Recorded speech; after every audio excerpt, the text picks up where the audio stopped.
Ever feel like you're just drowning in information but not really understanding it? Yeah, that feeling of overload. Exactly.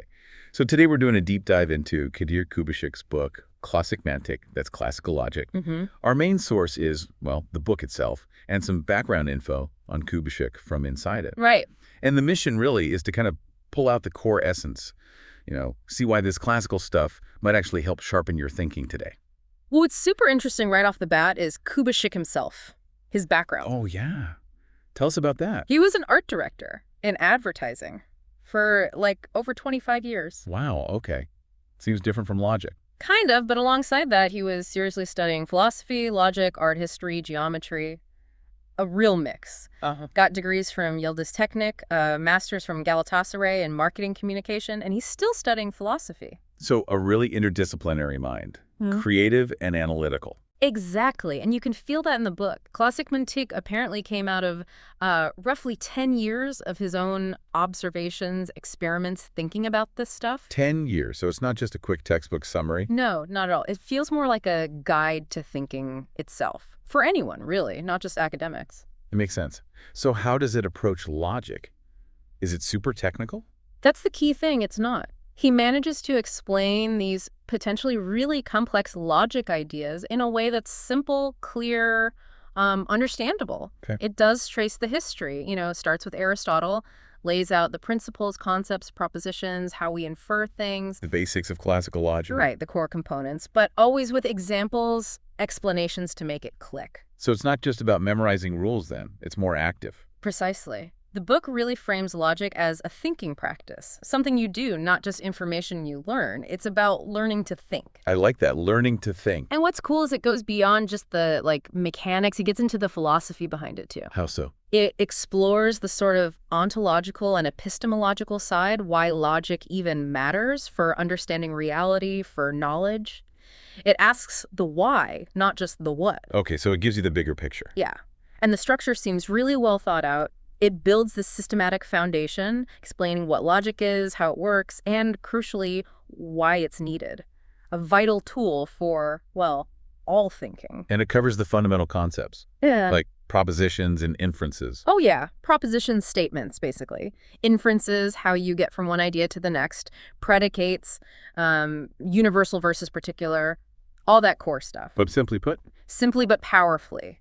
He avoids getting bogged down in excessive jargon, which is refreshing. Does he connect it to modern thinking? Or is it purely historical, like Aristotle? No, he definitely bridges it. He talks about those foundational Aristotelian principles, like non-contradiction. Something can't be true and false at the same time, in the same way. Exactly that. And the impossibility of the third, it's either true or false, no middle ground in classical logic. He shows how those are still relevant.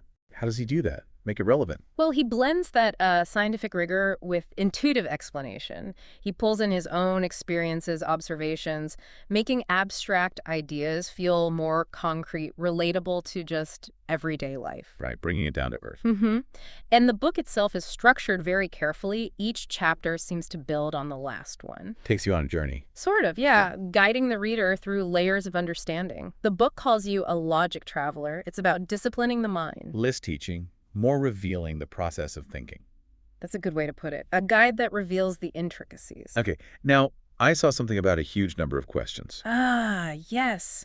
This is, I think, a really standout feature. 360 questions and answers. 360? That's a lot. It is, and it signals a shift from just theory to direct application in your own life, training the mind practically. How do these questions work? Are they quizzes?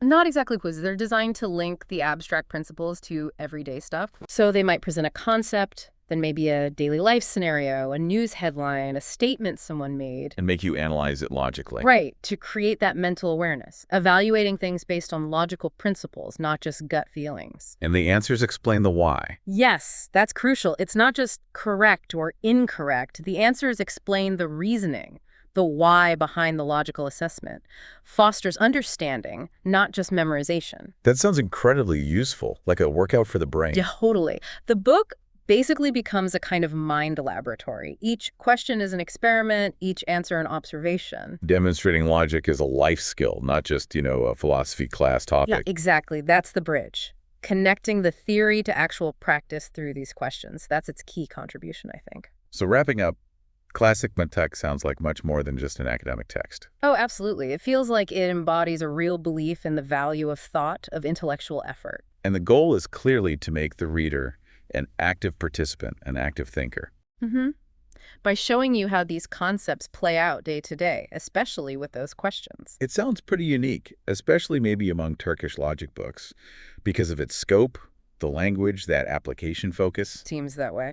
Valuable for beginners, but also for people who already know some logic, offering that practical dimension. So Kubas treats classical logic not as some relic, but as a living method. Yeah, like a mind-building structure, encouraging self-reflection, systematic thinking, aiming for clearer, more consistent awareness. Okay, so here's a final thought for you listening. What if you consciously tried to apply just one principle from classical logic, maybe that non-contradiction idea, to a decision you face today, or even just a piece of news you encounter? How might that shift your perspective? Something to think about. You ever get that feeling, that kind of buzz when a big idea just clicks? Suddenly things look different. Oh, yeah, definitely.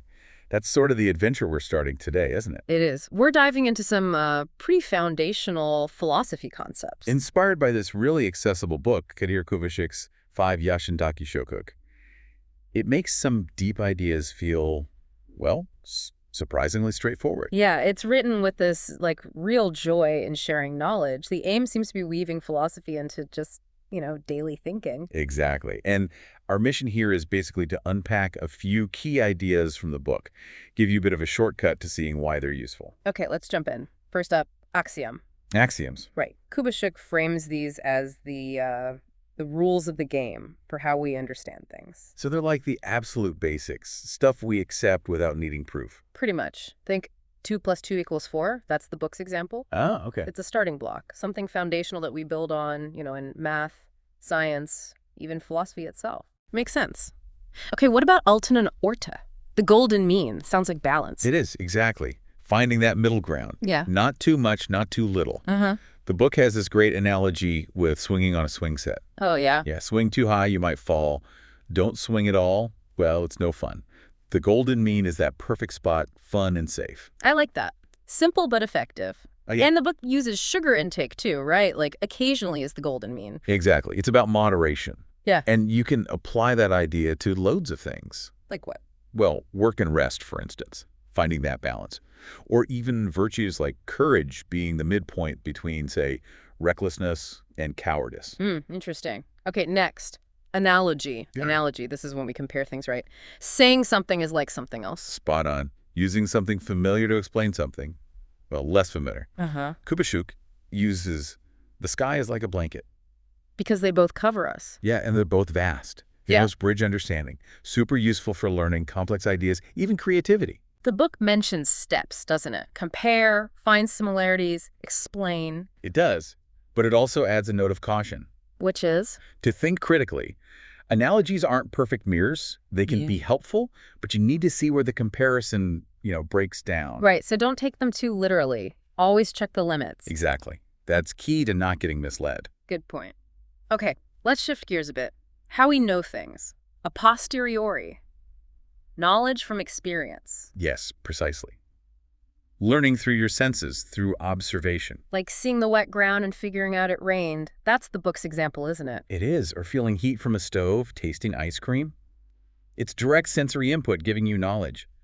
Or even see a friend fall and cry. You understand their sadness through observation and empathy. So learning by living it. Pretty much. And then there's the flip side, a priori. Knowledge before experience. Like innate stuff. Kind of, yeah. It's knowledge we seem to have independently of specific experiences, often through logic or pure reason. Okay, give me an example. The book uses all humans are mortal. Right. We don't need to see everyone die to know that's true. It feels logically necessary. Exactly. Or, the other example, every number greater than 2 is either odd or even. You know that through understanding numbers, not by testing every single one. So it's more about the structure of logic or mathematics itself. Yeah, it's considered a source of more certain universal knowledge because it doesn't rely on potentially flawed observations. It's about necessary truths. Okay, wow. So we've got axioms as the starting rules, the golden mean for balance, analogies for understanding, and then these 2 ways of knowing, a posteriori through experience, and a priori through reason. That's a pretty good wrap-up. And what's great about Kubashuk's approach is showing how these aren't just abstract concepts for philosophers. Right, they actually connect to everyday thinking. Totally. Understanding them just gives you, well, new tools maybe. New ways to look at the world and how you figure things out. It really makes you pause and think about the foundations of how we reason, doesn't it? It does. And maybe here's something to chew on. How often do these ideas, axioms, balance, comparison, where your knowledge comes from, how often do they pop up, maybe unnoticed, in your own daily thoughts? Even in small choices you make. These big philosophical frameworks might be humming away in the background. It's like seeing the code behind the program. Fascinating stuff. Hopefully this quick dive has sparked some curiosity for you. Yeah, keep questioning, keep exploring these foundations. It's a worthwhile journey. Yeah. Welcome to the Depth Dive. Today we're taking a journey into the writings of Kadir Kubashik. That's right. Specifically his collection called Traces. Yeah, think of this as, your quick guide to some really original thinking he lays out. And the book itself, well, the cover design is by Kubashik, and Lara Kubashik wrote the foreword. It's presented, interestingly, as a map of traces. A map of traces? What does that mean exactly? Well, it's like a record of a mind really pushing logical limits. Lara Kubashik even calls it a monument of immortality. Wow. Okay. High praise. Definitely. She frames it as a logic that tries to bring sort of order to chaos, sets a high bar from the get-go. Okay, logic offering order. I like that. Let's dive into one of the first big ideas, the principle of identity. Right, the classic A is A. We all know that one. Yeah. But Kubashik, he adds a bit more nuance, doesn't he? He really does. His formulation is A if and only if A. That if and only if, well, that's the key bit. Okay, so what does that add? It makes it bidirectional. A is itself, sure, but also, crucially, nothing else can be A. It's stronger, it locks down identity. Interesting. And this seemingly small tweak, you're saying it connects to other big logical principles. Exactly, like the principle of non-contradiction, Right. Not A and not A. Something can't be both true and false at the same time. Right.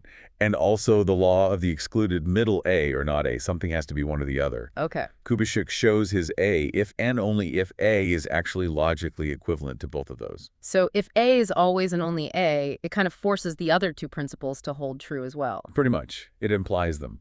He argues it creates a more, let's say, consistent alignment between these fundamental rules of logic. A more unified foundation. Okay, I think I'm following. It's quite neat when you see the connection. All right, let's switch gears a bit. He also tackles Zeno's paradoxes, right? Specifically the distance one. Ah, yes, the classic brain teaser, the one that makes you think movement is impossible. Because any distance can be halved, and halved again, infinitely. So you never actually get there. That's the gist of it. Zeno argued you'd need to complete an infinite number of steps. Seems impossible in finite time. But Kubashik throws a wrench in that, doesn't he? He brings up the steps themselves. That's his clever insight. He says, wait a minute, the steps you take are also infinitely divisible, just like the distance. Ah, okay. So Zeno focused only on the space. Right. He missed that the movement, the steps, share that same property of infinite divisibility. So if both distance and steps can be broken down infinitely, then what? Then the paradox dissolves. Kubashik puts it logically. D if and only if S. Distance if and only if steps. Because they share that core property. Uh-huh. The apparent contradiction vanishes. Motion is possible because the structure of the movement matches the structure of the space. That feels surprisingly simple, yet profound. A really elegant solution. It is, isn't it? Re-examining the core components. Okay, so finally, let's talk about something very relevant today. Organizing knowledge. He introduces thematic universes. Yes, and this feels particularly timely with AI and just the sheer volume of information we deal with. Tell me more. How does it work? His idea is to divide the universal set of all knowledge into meaningful thematic subuniverses. Logically, you could say E1 or E2 or EN is equivalent to the whole universe E. So like instead of an AI searching everything for an answer. Exactly. You focus it, say your research subject is, I don't know, Roman pottery. You define a thematic universe, E1, for that specific topic. Defining what's in and what's out. Precisely. The theme, its intention, and extension.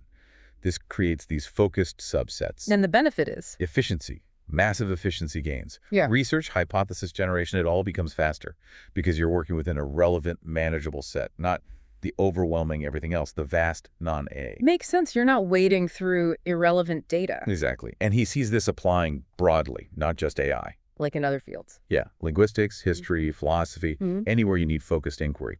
For AI specifically, though, he suggests it means faster processing, maybe lower energy use. And AI that operates a bit more like a human expert, focusing on context. That seems to be the implication, yeah, contextualized focus. Okay, so wrapping up our deep dive into Kubitschek's traces, we've seen his refined take on identity logic. The AFA. His really neat solution to Zeno's paradox. The DEFS. And this concept of thematic universes for organizing knowledge. Yeah, and if you pull back, you see this underlying theme, right? This drive for logical consistency and a real willingness to rethink fundamental assumptions. Absolutely. Which leads us to a final thought for you, the listener. Given Kubitschek's approach, this focus on consistency and redefining basics, how might that challenge our assumptions? You know, about other tough problems, maybe beyond just logic or philosophy. Could this way of thinking apply elsewhere? Technology? Maybe even art? What core ideas that we take for granted might actually be ready for a similar re-examination? Something to think about. Where else might redefining the basics unlock new possibilities? Welcome back to the Deep Dive. Today, we're really getting into the weeds on astrology. Yeah, not just your daily horoscope, but the actual foundations. We're drawing a lot from Kadir Kubitschek's Sonam Başlangıcı. Right. Our goal here is to sort of peel back the layers, look past the usual sun sign stuff, and, explore where these ideas really started, maybe find some deeper meaning in the history. Well, what grabbed me straight away is how Kubitschek presents it. It's not dismissed as like pure fantasy. Oh. No, he frames it as a system, almost a discipline. Yeah. That's deeply tied to logic and, this is key, the seasons. Okay, the seasons. Let's unpack that because we always hear about the signs linking up with the Northern Hemisphere seasons, right? Exactly. Like Kus is that first burst of spring. Boas about things taking root, growing. Kagizler is late spring's energy. Right, then Yengiz for early summer's nurturing vibe. Aslan in peak summer heat. Başak with the harvest. Tarazi balancing things at the autumn equinox. Akrep when things get darker, quieter. Yay! Announcing winter. Olak, deep winter.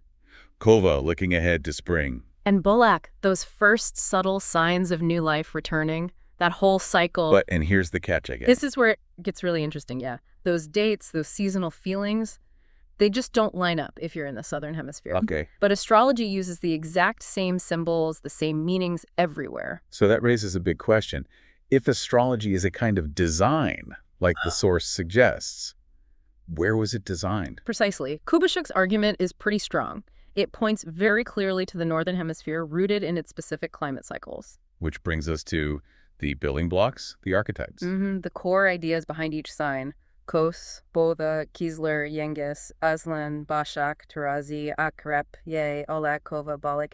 Each has its own sort of universal pattern. And following that design idea, the environment where it was created would have imprinted itself onto those archetypes. Right? You'd expect it to, yeah. The surroundings shape the concepts. It's a natural principle of design, really. So if we look closely at these specific archetypes, can we figure out when this system might have been designed? What kind of world do they describe? That's the approach. And certain things definitely jump out. Like what? Well, you see clear signs of agriculture, that's Başak. Okay. Animal husbandry is there with Kosa, Boza, Olak. Fishing seems represented by Balak and Yengiz. Technology, too. Even basic stuff. Hints of it, yeah. Tarazi, the scales imply measurement, maybe trade. Yay, the bow and arrow.